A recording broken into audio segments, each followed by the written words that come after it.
Hey, how you doing? Justin with you again for part 2 of the Tunnel of Love solo. The first half was already half an hour, so I thought I'd bring this and make it into 2.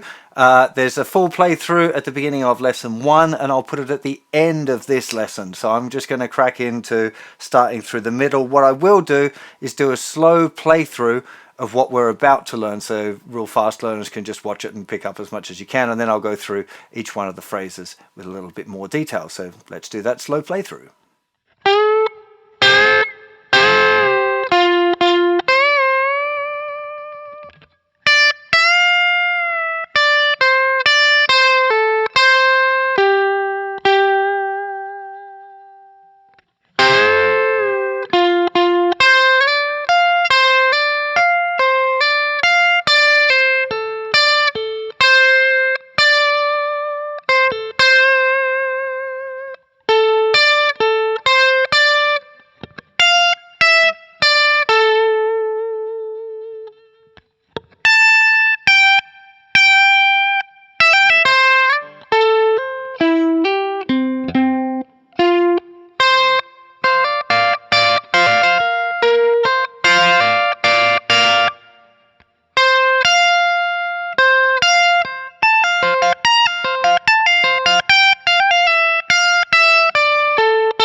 So one phrase at a time now. We start with a 12th fret tone bend, then little fingers going down in the 13th fret of the 2nd string, and that we'll play both of them together, and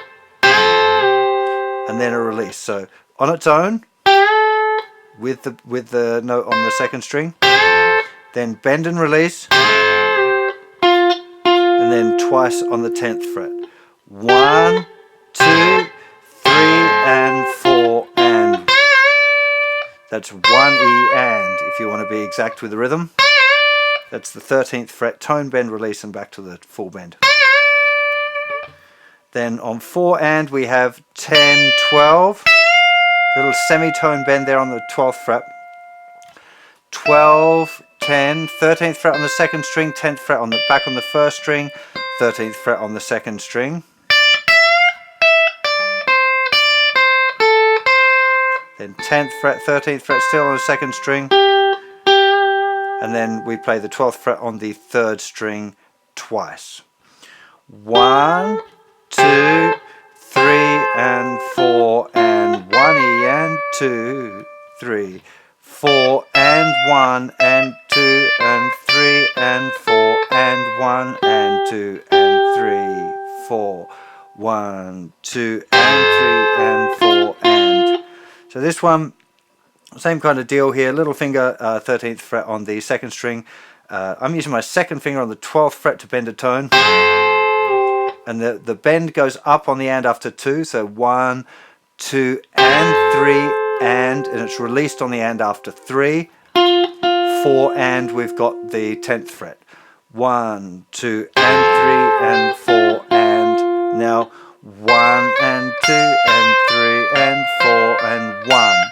Quite simple. 13, 15 on the first one's a slide to get you into position. 1 and 2, 1 and 2 and 3 and 4 and 1 and 2 and 3 and 4. So second bar. Straight down kind of pentatonic. Then 15, 14, 13.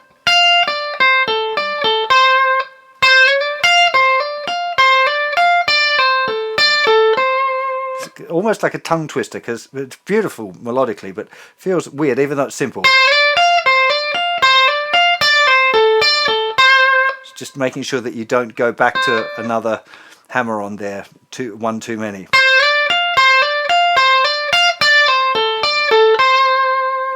Then 15, so on the 2nd string, 13 on the 2nd string, 14 on the 3rd string, back to the 13th.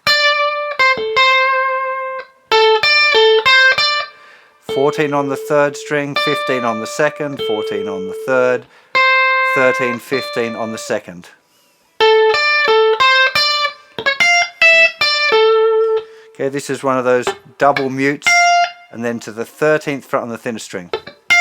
We covered that in the intro, in the first solo. Actually, and the first part of this solo where we had. Now we got 13, 12, 15 on the second string, 14 on the third string.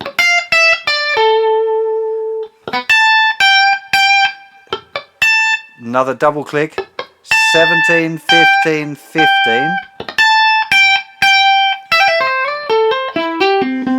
What a cool lick this is. This is based around a C chord, but we got 12, 15, 12, hammer on, flick off on the thinner string. Then your second finger is going to slide from 13 to 15 on the second string. Then you've got 14 to 17, first finger to third finger, hammer on the third string. Same thing on the fourth string, and then the root note, which will be the C, twice with the on the fifth string.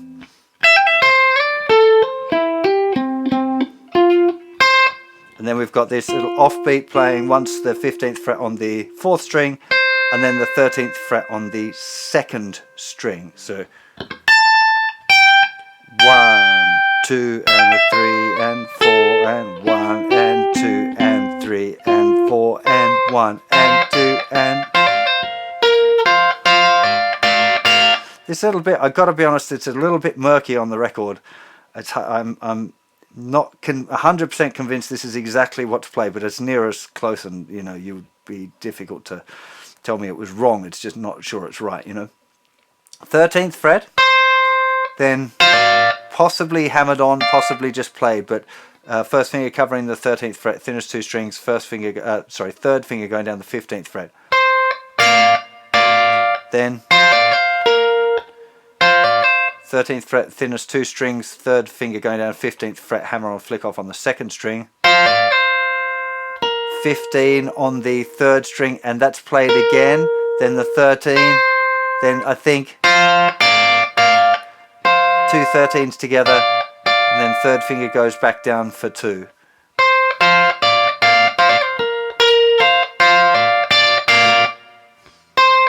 Now this is where it gets interesting.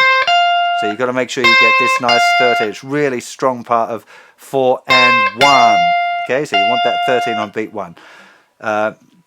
If I go from that tricky C lick and try and kind of count along with it, might be a bit difficult, but I'll give it a go for you. So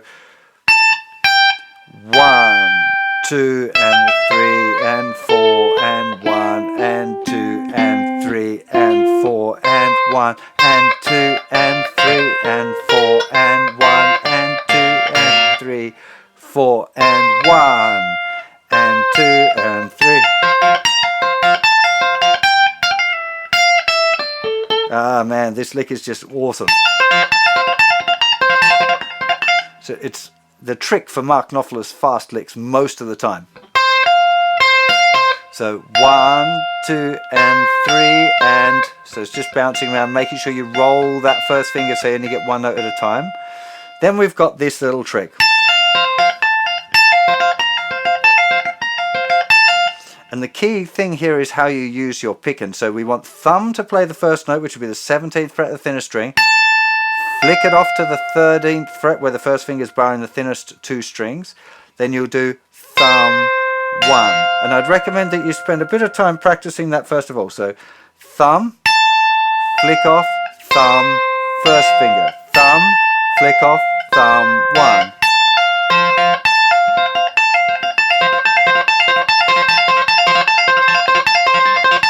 A lot of his faster licks are using this, the same in Sultans of Swing.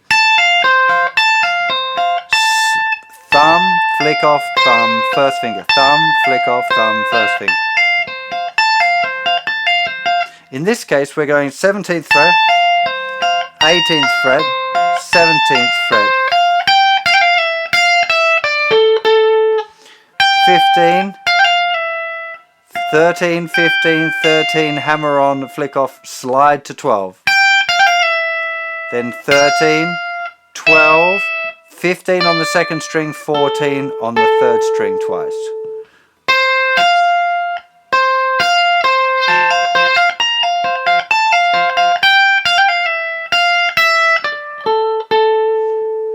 And 1, 2 and 3 and 4 E and a 1 E and a 2 E and a 3 and 4 and 1 and 2 and 3, 4.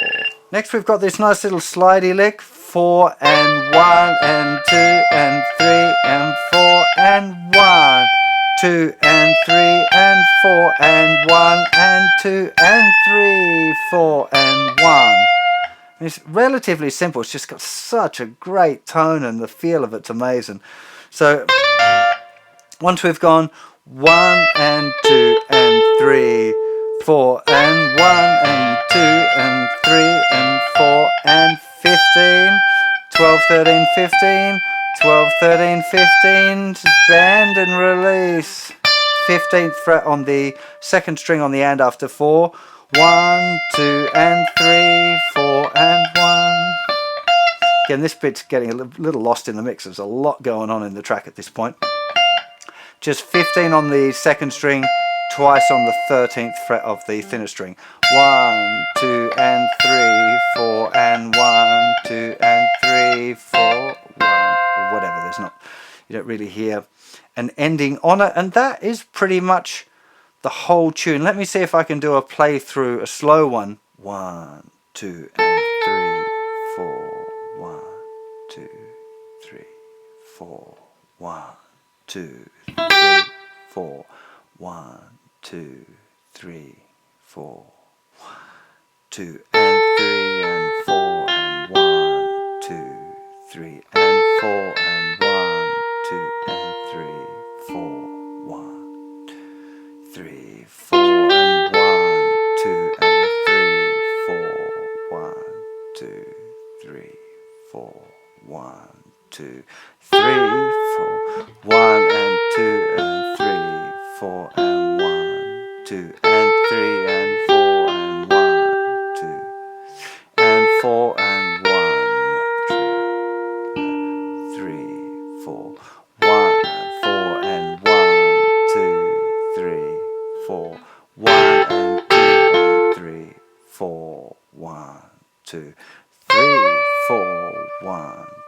and 3, 4, 1, 2, 3, 4, 1, 2 and 3, 1 and 4, 1, 2 and 3 and 4 and 1, 2 and 3, 4, 2 and 3 and 4 and 1, 2, 3 and 4 and 1 and 2 and 3 and 4 and 1, 3 and 4 and 1 and 2 and 3 and 4 and 1, 2 and 3 and 4 and 1 and 2 and 3 and 4, 2 and 3 and 4 and 1 and 2 and 3, 4, 1, 2, 3, 4, 1, 2, 3 and 4 and 1, 2, 3, 4 and 1 and 2 and 3 and 4 and 1 and 2 and 3, 4, 1, 2 and 3 and 4 and 1, 2 and 3 and 4 and 2 and 3 and 4, 1, 2 and 3, 4, 1 and 2 and 3 and 4 and 1, triplet 3, 4, 1, 2, 3, 4, 1, 2 and 3, 4, 1 and 2 and 3 and 4 and 1 and 2 and 3 and 4 and 2 and 3, 4 and 1 and 2 and 3 and 4, 1 and 2 and 3, 4 and 1 and 2 and 3 and 4 and 1, 2 and 3 and 4 and 1 and 2, 4 and 1, 2 and 3, 4 and 1, 2 and 3. This was a big solo. There's a lot going on, a lot of fantastic licks, but you're not really going to make the most out of it unless you understand the function of each of the licks and what it was getting played over. Now, I've already done a little bit of it in the first solo where I went through and looked at each of the notes that was played and what the chord was underneath. The chord progression for this sequence is covered in detail in the rhythm lesson. It's the same chord sequence all of the way through. So something I'd really recommend you, not for maybe the kind of intermediate guitar players, but any more advanced guitar players that are learning this tune, you want to write it out in tab as you go along, the whole thing. Even if you can't write the rhythm out, put a line where the bar is in the tab. So just count along and go 1, 2, 3, 4, 1, and just put a line on your tab marking so that you can see where the bars change, and then write the chords in above the notes. And start to have a look at what's the function of the notes in the solo against the chord. Because that's how you're able to extract the licks and be able to use them in your own way. If you don't do that, it'll always be a set solo, which is a beautiful solo to learn. I'm very happy I've learned it. I've done a little bit of analysis of it, and some of it I can kind of do as I go because I've done this stuff quite a bit, but the analysis and really understanding of what's being played, how and why it fits over is one of the key things to learn from Mark Knopfler. He makes the changes beautifully. It's like jazz guitar players. When you analyze the jazz guitar players, they make the changes all the time. They're nearly always using chord tones. But it's sometimes a little bit obvious because it's very arpeggio based or whatever. And Mark Knopfler seems to transcend that into it just being really beautiful melodies. But his awareness of the structure of the song and the chords and the arrangement and the dynamic and stuff is so strong and so powerful that that's the kind of stuff that you want to draw, not just the notes. And man, I love playing Mark Knopfler solos, and it's just it's one of the joys of my life being able to study learning this stuff and then share it with you guys. It's just it's really cool. But for you to take it and for me to take it to the next place of being able to improvise with those same tools, you got to do a bit of analysis. And I know it sounds all complicated and unmusical or whatever, and I don't know whether Mark did any analysis, but he studied a lot of country guitar, and a lot of country guitar makes the changes. He's definitely aware of the harmony and song structure and stuff like that. So that would be my recommendation for you now, would be to go through and play the chords, play the solo, make sure that you're aware of the relationship, and see if you can start to form an idea of why he's playing what notes where. I could do it for you. And if there's enough demand, if there's enough of you that say, hey man, I love the lesson, I'd love to do the analysis myself, but I just can't, I might do a further lesson on analysis like I did for the first solo. But I think if you watch that first solo and get to grips with the idea of, oh, there's this chord, what are the notes that are being played here at this exact moment with that chord? How do they relate? Are they chord tones? Most likely. Is it pentatonic scale? Major pentatonic, minor pentatonic, major scale. What is it? It's nearly always chord tony stuff for him, and it's so well done. I really can't emphasize the importance of this stage for more advanced guitar players. Intermediate guitar players, or if you don't understand your theory and harmony, then you might find it a little difficult. You probably need to know about how chords are constructed, root, third, fifth, what makes a minor triad and that sort of stuff. Probably a little bit about what's a seventh, the notes in a minor pentatonic. That's, chords in a key. Fairly rudimentary theory, I think, if you're getting serious about your guitar game. So that's it. What a great solo it is. I just, there's so much to learn in it. I'm still, even as I'm teaching it to you and playing stuff, I'm like, wow, this is so nice. And the subtle elements and the touch of it, and the learning about the dynamic and the build. There's just so much to learn. I'd encourage you to go beyond the notes if you can and see what else you can draw out of learning solos like this, because it's much bigger than just looking at a tab, putting your fingers in the right place and playing the right notes. How hard, how soft are they?